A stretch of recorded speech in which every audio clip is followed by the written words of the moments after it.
सेवा कुछ मात्रा में भी हो पाए, बस उतना परिचय याद रखिएगा अवसर आए तब। मंच पर विराजमान हम सबके वरेण्य मार्गदर्शक परम श्रद्धेय डॉक्टर देवेंद्र दीपक जी। दीपक जी को भोपाल में साहित्य अकादमी में अपना दायित्व निर्वाह करते हुए आज पहली बार मंच से संबोधित करने का सौभाग्य मुझे मिल रहा है।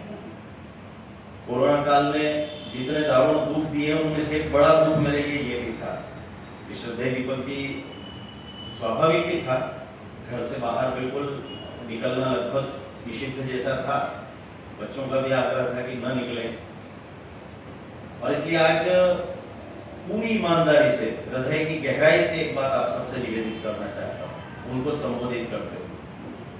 आज जितना जो कुछ कहा जाता है कि मैं थोड़ा सा कुछ नवाचार कर पा रहा हूं या मेरे काम की गति को लेकर के अगर एक राई भर भी आपके मन में कोई सद्भाव है कि मेरे काम करने की गति ऐसी है, तो उस गति का एकमेव कारण यदि कुछ है तो वो ये है कि मेरा जो पथ है उसको कंठ काकीर्ण मुक्त बनाने के लिए मेरे जिन पुरखों ने अपने जीवन का एक बड़ा हिस्सा लगाया है, उनमें से एक परम श्रद्धेय दीपक।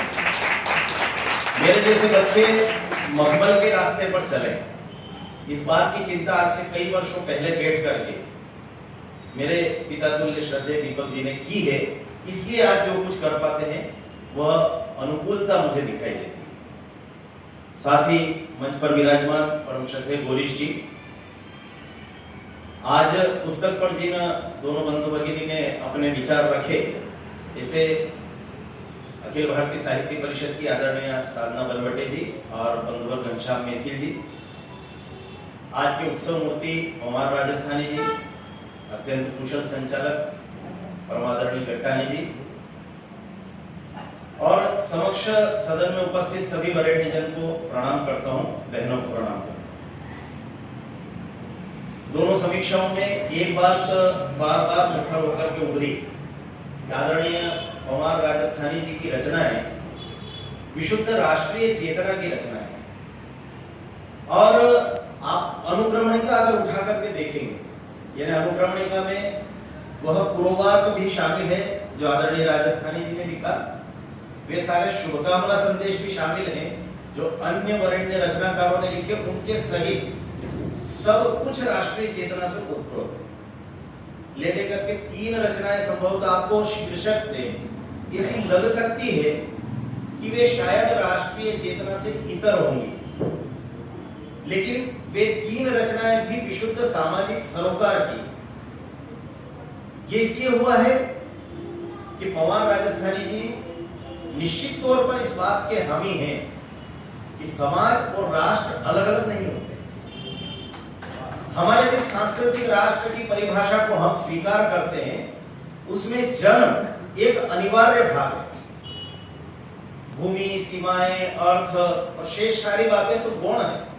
जन्म और उसकी संस्कृति ये सबसे महत्वपूर्ण भाग है, और इन दोनों के लिए पवार राजस्थानी की लेखनी सदैव गौरवगान करने वाली प्रतीत होती है। पूरा काल संग्रह जब हम देखते हैं, और विशेष करके शौर्य के आराधक के रूप में जब हम उनको देखते हैं, तो लगता है कि सचमुच राजस्थान की धरती पर जन्म लेकर, उस वीर प्रसूता भूमि पर जन्म लेकर पवार राजस्थानी जी ने रक्त संस्कार के रूप में इस शौर्य की आराधना को ईश्वर से प्राप्त किया है।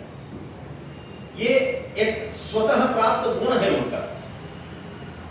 कहीं संभवतः साधना दीदी ने चर्चा की थी कि हमको ऐसा लग सकता है कि वे कहीं हिंसा की बात करते हैं, चाहे प्रताप के माध्यम से करें, चाहे बप्पा रावल के माध्यम से करें, चाहे क्रांतिकारियों के गौरवगान के माध्यम से करें।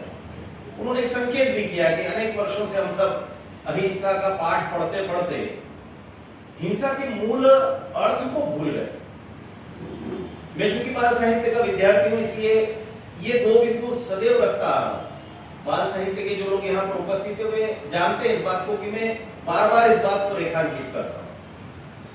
भारत में, भारतीय दर्शन में हिंसा वह सदैव त्याज्य नहीं रही। हमारे यहाँ पर हिंसा के 2 स्वरूप स्वीकारे गए। और इसलिए बच्चों को समझाने के लिए मैं कई बार कहता हूं कि आप अगर जा रहे हैं और चलते चलते आपने छोटे से मासूम से कुत्ते के पिल्ले को लात मार दी तो ये हिंसा है। लेकिन आपकी ही उम्र के खुदीराम बोस ने बम बना करके अंग्रेज अधिकारी किंग्सफोर्ड की बग्गी पर फेंका तो वो हिंसा नहीं थी, वो सात्विक हिंसा थी। और इसलिए भारत के जनसामान्य को इस बात को समझना पड़ेगा कि इस भारत की मिट्टी में सात्विक हिंसा को सदैव पूज्य माना गया है। इस राष्ट्र की अस्मिता की रक्षा के लिए, इस देश के स्वाभिमान की रक्षा के लिए। स्वाभिमान की बात आई तो दूसरा जो बिंदु मैं बच्चों से कहता हूं वो कहता हूं क्रोध सदैव त्याज्य नहीं होता है। हमने उसको एक नकारात्मक जीवन मूल्य के रूप में बार बार रेखांकित किया। साहित्य में हिंसा नहीं आना चाहिए, साहित्य में क्रोध नहीं आना चाहिए। मैं बच्चों से क्या, बड़ों से क्या आग्रह करता हूं, क्रोध को संस्कृत में हम क्या कहते हैं, मन्यु। और यह मन्यु जब अपने अभिमान और स्वाभिमान के रक्षण के लिए प्रकट होता है तो वो अभिमन्यु हो जाता है। और अभिमन्यु इस राष्ट्र में कभी खलनायक नहीं रहते, सदैव नायक रहते हैं। तो इसलिए इन बातों को ध्यान में रख करके पवार राजस्थानी जी ने अपना रचना कर्म संपन्न किया। और इसलिए कलम के से धनी को आज प्रणाम करके मैं अपने आप को कृतार्थ अनुभव कर रहा हूं। 1936 का उनका जन्म है, 1940 में मेरे पिताजी का जन्म हुआ। आप कल्पना करिए 1965 में जिस समय वे आकाशवाणी से अपनी रचनाओं का पाठ करना प्रारंभ कर चुके थे, उसके 4 साल बाद मेरा जन्म हुआ। तो कहने का तात्पर्य उनकी लेखनी बड़ी दीर्घजीवी है। ईश्वर उनको भी स्वस्थ और दीर्घजीवी रखे। और एक बात और बाद में आई, वो महत्वपूर्ण बात ये कि पवार राजस्थानी जी की कोई पुस्तक नहीं थी। मैं अपने आप को सौभाग्यशाली मानता हूं कि मेरे आप सबकी सेवा करने के काल में पवार राजस्थानी जी की पुस्तक आता है। ये मेरे जीवन को कृतार्थ करने वाले क्षण। लेकिन इसके साथ एक प्रश्न और करना चाहता हूं, क्या साहित्यकार के रचना कर्म का आकलन कोई 100 पेज की 150 पेज की किताब हो सकती है क्या? पुस्तक का प्रकाशन किसी साहित्यकार के साहित्य साधना का एकमात्र आकलन करने का तरीका है क्या?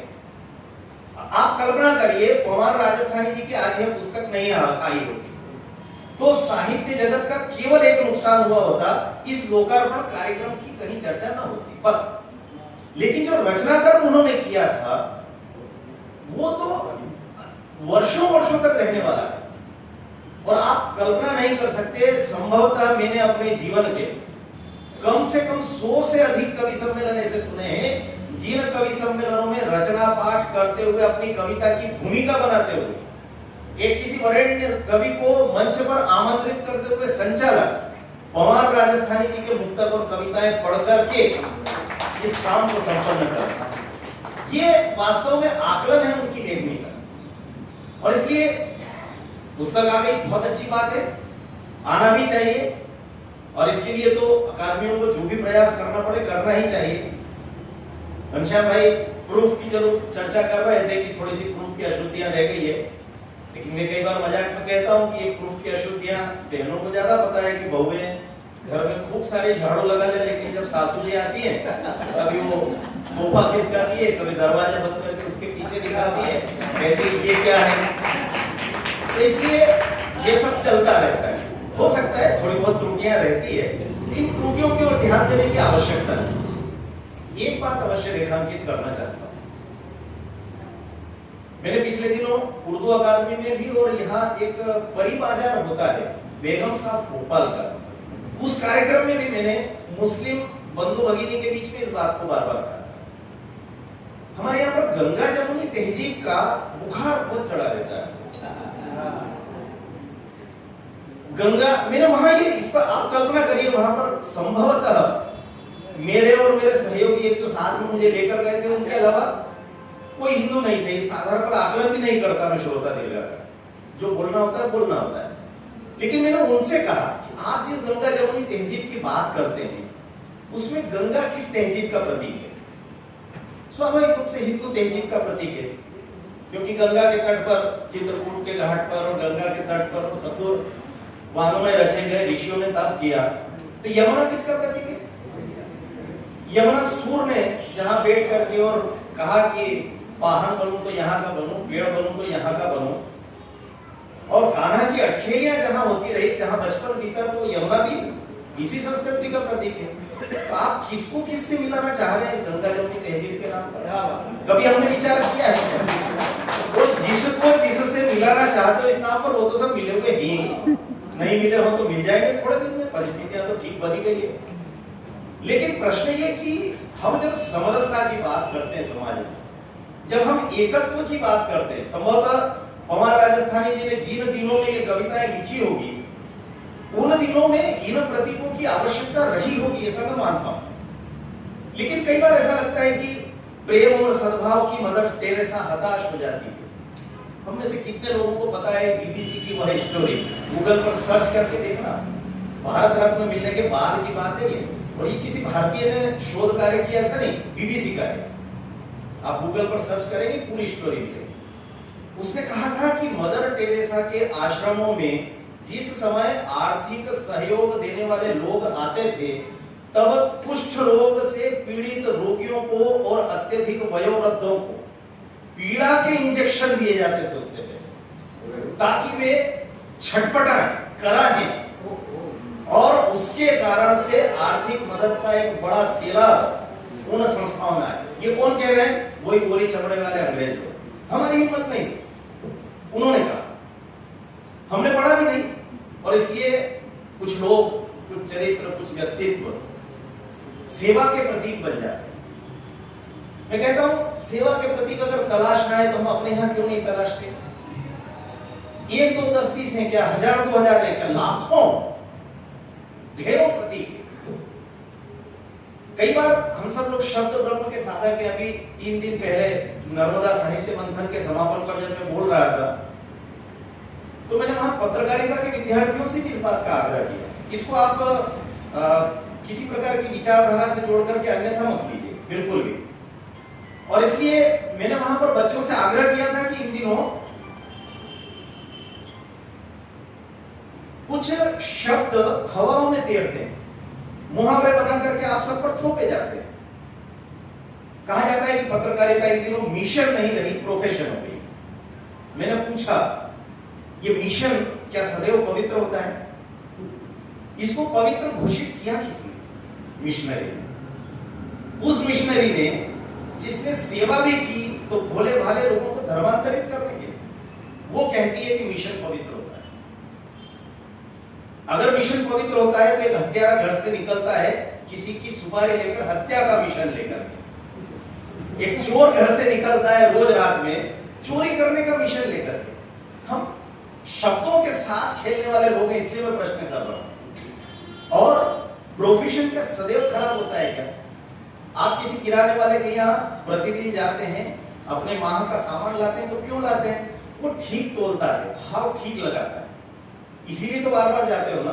क्या वो प्रोफेशनल नहीं है क्या? क्या वो आपको मुफ्त में दे रहा है क्या कोई सामान? नहीं, प्रोफेशनल है।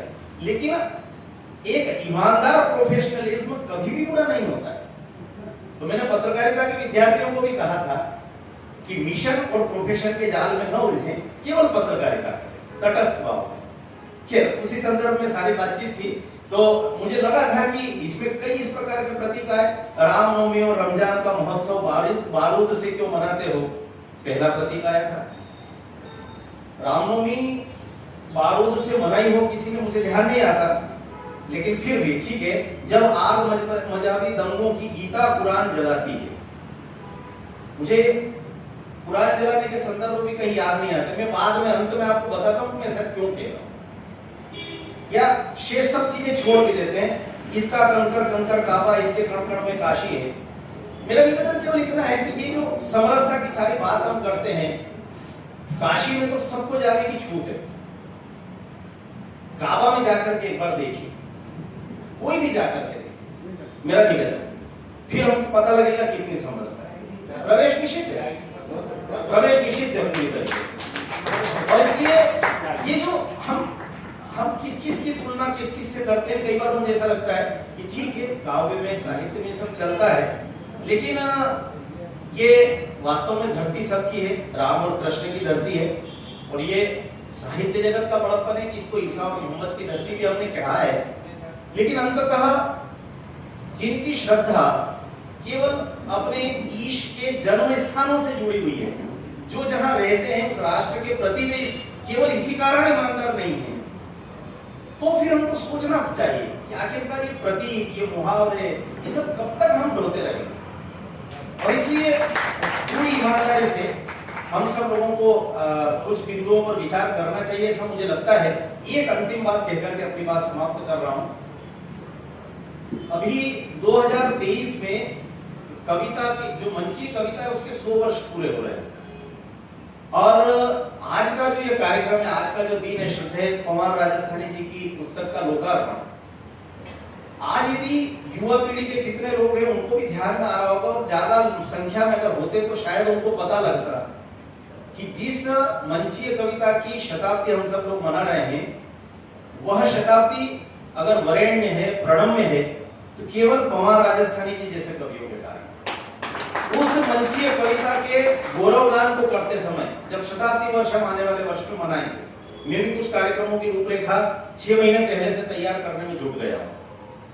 हम सब लोग मिलकर के ऐसे रचनाकारों को नमन करने का एक उपक्रम करना चाहते हैं, और हम फिर से नई पीढ़ी को ये बताने का प्रयास करें कि मंचीय कविता वह सब नहीं है जो इन दिनों चौराहे पर हमको दिखाई दे रही है कवि सम्मेलन। इन दिनों जिस प्रकार की विकृति, अंग्रेजी में जिसको वल्गैरिटी कह देते हैं, आपस की नोक-झोंक, श्रद्धेय दीपक जी को तो पता है, लेकिन एक अंदर की बात मैं तो अंदर कुछ रखता ही नहीं, जो कुछ होता है सब बाहर ही बाहर रहता है। जो अब मन में आता है वो सब बोलता हूँ, जिसको गालियां देना हो गाली दे, जिसको सराहना करना हो सराहे। हम लोग जब कवि सम्मेलन की सूची बनाते हैं तो कवियत्रियों के जो दरें तय होती है, उस दर में जिस कवियत्री के रेट में, रेट शब्द जानबूझकर भी उपयोग कर रहा हूं, हिंदी का शब्द भी प्रयोग कर सकता था, 10,000 रुपए या 5,000 रुपए बढ़ाए जाते हैं, इसलिए ताकि वो संचालक के साथ कुछ खट्टी मीठी नोक-झोंक करे। ईश्वर न करे दुर्गति पड़े। ये केवल सरकारी तंत्र में हो रहा है, प्राइवेट क्षेत्र में भी होता है, राजस्थानी जी खूब जानते होंगे इस बात को। और इसलिए इन सारी परंपराओं को रोकना पड़ेगा। इन सब परंपराओं को रोकने के लिए नई पीढ़ी को आदर्श देना होंगे, और वो आदर्श पवार राजस्थानी जी से बेहतर नहीं हो सकते, ऐसा मेरा विश्वास है। नमस्कार।